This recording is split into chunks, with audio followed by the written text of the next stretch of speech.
Desde sua criação em 2009, o Bitcoin aí apresentou já um total de 5 picos de valor, sofrendo influência de questões políticas, questões regulamentares, questões econômicas, já passou pela crise mundial do Covid e muita coisa pode vir ainda pela frente. E apesar dos altos e baixos, se a gente considerar um histórico do Bitcoin gradativo com o passar do tempo, ele tem uma métrica aí de valorização média de 200% ao ano. Mas a grande pergunta que é de extrema relevância nesse momento é: será que o Bitcoin ainda pode valorizar bastante? Será que ele pode alcançar grandes patamares? Meu nome é Marcos Eduardo e é isso que veremos aqui no vídeo de hoje. Então já se inscreva nesse canal e ativa o sino das notificações e deixa aquele like para dar aquela fortalecida.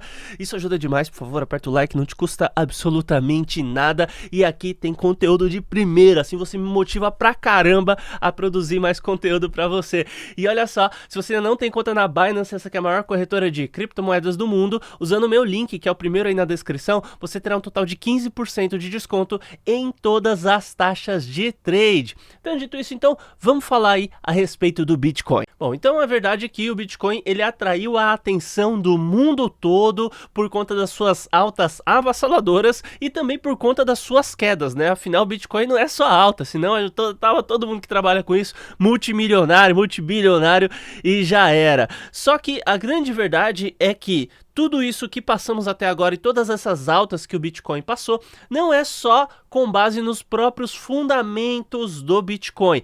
Isso se deve também através de um grande conjunto de fatores externos e mudanças mundiais que gradativamente acontecem. Então, antes de eu simplesmente dar a minha opinião aqui ou apresentar os dados efetivamente, eu preciso te contar que hoje existem aí 3 principais formas de você analisar o Bitcoin e também vários outros ativos. Então, a primeira forma é através da chamada análise técnica. A segunda forma é através da análise fundamentalista e, por fim, a terceira forma é através da análise de sentimento de mercado. Então não basta a gente simplesmente olhar só os fundamentos do Bitcoin, não basta a gente analisar qual é o sentimento de mercado, ou então eu pegar só, vamos fazer uma análise técnica, vou olhar aqui o gráfico e com isso vou definir tudo. É sempre necessário a gente olhar o macro, olhar o mercado como um todo e é necessário que a gente venha se basear nesses 3 fatores, nessas 3 análises, para então trazer um resultado lógico a respeito do mercado. A análise técnica consiste em observarmos os gráficos do preço e tentar entender alguns padrões para tentar prever preço futuro. Então eu vou observar aqui, o gráfico agora ele está em um período de baixa, porém existe aqui um indicador que aponta uma possível reversão, então o preço ele tende a partir de agora a fazer topos e fundos ascendentes, ou então não, eu vi que é justamente o contrário, né? Então eu me baseio só em preço, como por exemplo eu estou aqui na Binance, no par BTC TUSD, né? Ou seja, eu estou no par dólar e Bitcoin, eu observo aqui o gráfico e tento entender exatamente para onde o preço vai só com base no preço. Então isso daqui é a análise técnica. Já a análise fundamentalista, ela vai observar especificamente o Bitcoin. Aqui ele se propõe fazer o que ele tem feito até agora e eu posso, por exemplo, para entender os fundamentos do Bitcoin, posso acessar aí o site oficial bitcoin.org, vou lá em FAQ e aqui eu posso encontrar tudo, né? O que é Bitcoin? Bitcoin é uma rede que funciona de forma consensual, onde foi possível, babá. Então, a análise fundamentalista é como o Bitcoin ele é constituído, o que ele se propõe a fazer e o que é feito na sociedade hoje ou no mundo com ele. Já a análise de sentimento de mercado, ela, embora pareça mais simples, ela é mais complexa. Então, para simplificar aqui, embora existam alguns indicadores que podem dar aí indícios para a gente entender o sentimento de mercado, eu gosto de, por exemplo, só acessar o Google Trends que mostra como estão as pesquisas por um determinado ativo, né? Eu posso colocar aqui Bitcoin para ele dar uma olhada e com isso a gente começa a ver como estão as pesquisas em torno do Bitcoin. Então, um aumento na quantidade de pesquisas pode indicar um sentimento de mercado favorável e uma queda na quantidade de pesquisas pode indicar um sentimento mais baixista, né? Então, sentimento de alta, sentimento de baixa. Então o começo do Bitcoin, ele foi necessariamente monótono, né? Lá em 2009, pouca gente falava a respeito, a gente tinha o Satoshi Nakamoto, que praticamente só ele minerava, até que ele transferiu uma quantidade de Bitcoins aí para o Hal Finney, tá? E, inclusive tem muita gente que acredita que o criador do Bitcoin, o Satoshi Nakamoto, seria o próprio Hal Finney.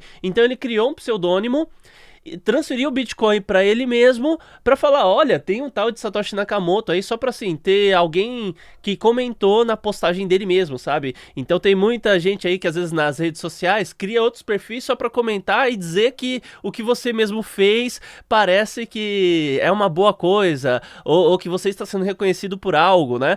Então muita gente inclusive fala que o Hal Finney é o criador do Bitcoin. Mas enfim, daí nessa época pouco se falava e o negócio começou a funcionar e a ganhar notoriedade foi lá para 2010, quando um homem chamado Laszlo, ele fez uma compra aí de 2 pizzas por 10 mil bitcoins.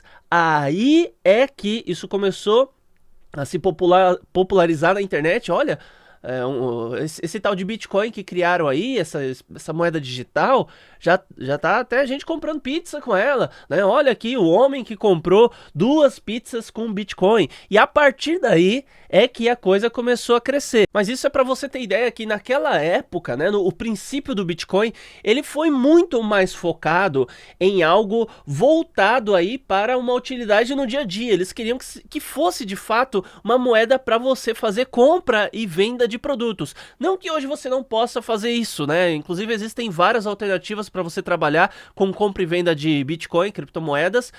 Aliás, compra de produtos com criptomoedas. Então você pode simplesmente chegar numa loja e transferir um Bitcoin para uma pessoa. Existem algumas alternativas, por exemplo, a própria Binance desenvolveu o Binance Card, que você pode utilizar o seu saldo na corretora Binance para fazer compras, mas naquela época, de fato, era algo muito focado nesse negócio aí, era para ser uma moeda corrente mesmo. Então, enquanto no princípio do Bitcoin, o que fazia o preço ter oscilações era a galera comprando e vendendo produtos, diretamente minerando, que você podia fazer em um computador simples, e hoje você precisa de uma máquina extremamente avançada, né, uma rig de mineração, enfim. Então, enquanto antes era isso que movimentava o preço, hoje já são fatores diferentes. O primeiro fator que a gente pode citar é a questão de regulação. Então, hoje tem países, nações inteiras, tanto proibindo quanto liberando, tanto afrouxando quanto apertando regulamentação em torno de Bitcoin. Então, assim, o Bitcoin ele precisa de regulamentação, autorização ou qualquer tipo de determinação do Estado para funcionar? Não, precisar ele não precisa, ele continua funcionando livremente. Só que existem muitos investidores que são mais conservadores. E por conta disso, não que o Bitcoin precise, mas eles só vão entrar nas criptomoedas, ou no Bitcoin especificamente, se de fato houver um ambiente regulamentado. Imagina só, uma pessoa é um empresário, eu vou desenvolver aqui um serviço baseado em Bitcoin, por exemplo. Só que o que acontece? Se no ambiente não está regulamentado, ele pode contratar funcionário, contratar terceirizado, contratar sistema, locar espaço e tudo mais, locar servidor, para amanhã ou depois chegar o governo e apresentar um conjunto de regras que inviabilizem seu negócio. Então, assim, não é simples para o pequeno e médio empresário simplesmente, vou aqui investir em Bitcoin sem um ambiente regulamentado. E de mesmo modo, os investidores mais conservadores também, eles têm muito medo do que pode acontecer em torno das decisões governamentais. Então, agora que a coisa está ficando mais clara, o desenvolvimento do Bitcoin está sofrendo influência com base nisso. A gente tem El Salvador aí, né, um país inteiro que declarou o Bitcoin como moeda oficial, né? O segundo ponto é a questão do estado global da economia mundial. A gente viu aí a questão do Covid, que teve uma influência muito grande no mundo. A gente viu aí, de fato, uma economia quebrada em relação a vários aspectos.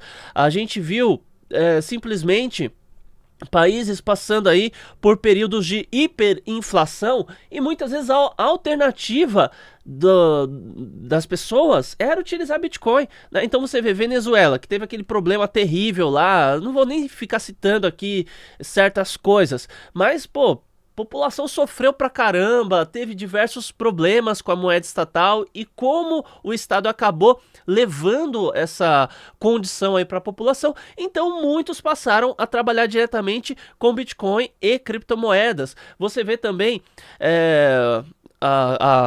um outro país que é o Zimbábue, né? O Zimbábue também teve um problema gigantesco, porque eles começaram a imprimir o seu dólar lá de Zimbábue, enfim, o negócio começou a ter problemas, né, de hiperinflação, então assim, tudo bem que isso daí já é uma coisa que passou, né, já faz bastante tempo, mas todo o problema que existe em torno da moeda estatal acabou sendo solucionado a partir do uso de Bitcoin.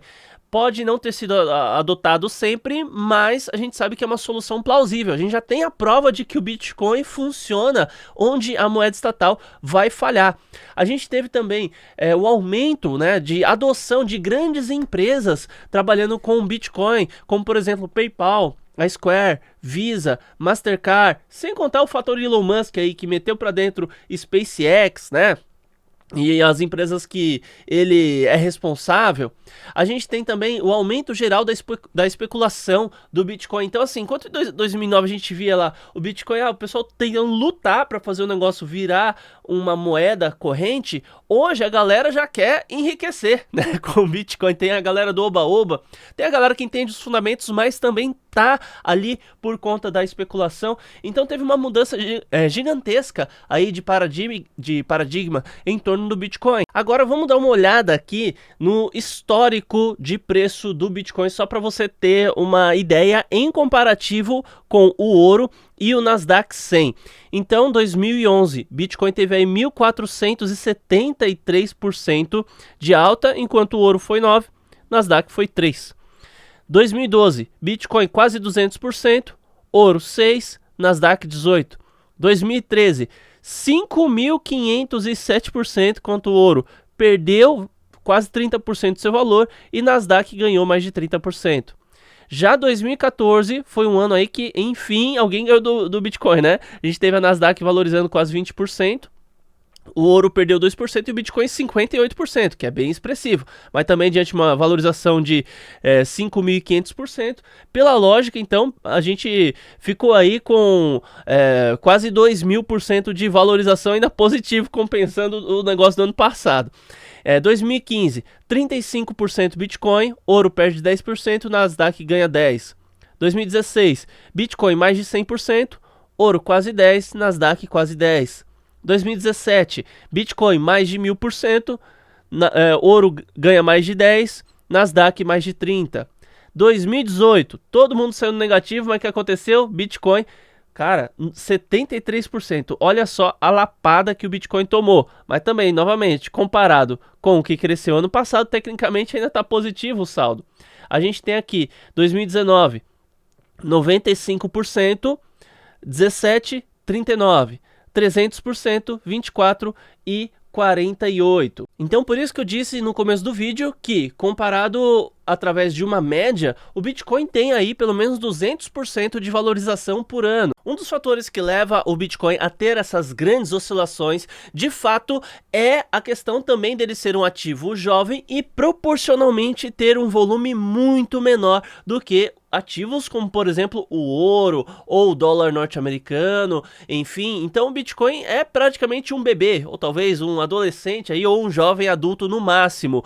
Então com isso, ele tá bem mais suscetível a esse tipo de coisa. Só que, no fim das contas, Bitcoin vai valorizar ou não vai? Do meu ponto de vista, existe uma possibilidade muito forte de vermos aí mais valorizações do Bitcoin, porém há uma tendência de que o Bitcoin oscile cada vez menos, e digo isso por conta da maturidade de mercado que vem crescendo bastante. Então o que acontece? Inicialmente o Bitcoin ele tinha uma proporção de mercado, um volume de mercado, uma adoção muito baixa. Então qualquer entrada que havia no Bitcoin fazia ele ter grandes oscilações. Com o passar do tempo, o volume foi crescendo, a quantidade de pessoas usando, países aceitando e tudo mais.